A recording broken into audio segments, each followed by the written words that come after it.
Okay, so we're going to compare Emily Schromm's muscle up technique.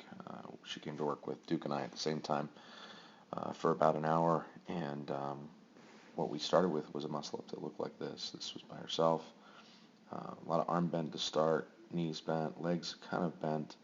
Uh, if you'll notice here that it's just a lot of angles in her muscle up. A lot of shape changes and arm bends and knees and legs sloppy. You'll notice that she catches really, really low, and there's a lot of dip strength required to get out of it.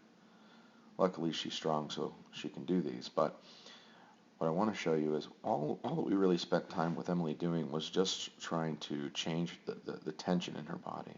It's amazing what body tension does to improve the shape of the muscle up in the catch. So you'll notice in the second one, she still breaks her shoulders a little too much. That angle I'm not too happy with. I'd like to see her row back more. But what you'll notice here is just with better body tension, look how much higher she catches. Let's take her through on this side and show you the catch position. So you can see that just tension in the body allows the body to be directed where you want it to go.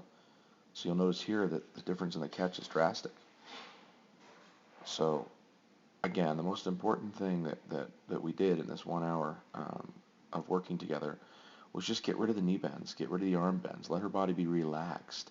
It shouldn't be hard work at the bottom. You should be letting gravity and the length of your body do most of the work. Instead, if you notice over here, she's working, she's kicking, she's bending her knees. You know, she's making all these shape changes. And right here it gets even worse. Watch, toes, knees.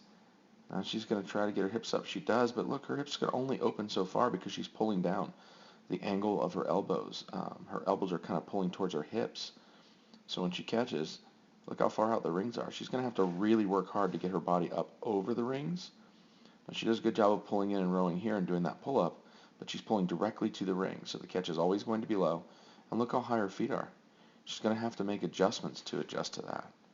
Over here you'll notice when she goes through the muscle up, again, I wish she could row those rings back a little farther so we wouldn't see her ears as much. Then her body would be higher. But if you notice, that wave gets into her hips can open up. Again, she's pretty conditioned to that downward pull, but because she's tighter in her body, it translates to a much higher catch. And her toes, look how much lower her toes are. So it's a much more vertical position when you arrive on top, which is easier to dip out of, especially when you're doing high reps.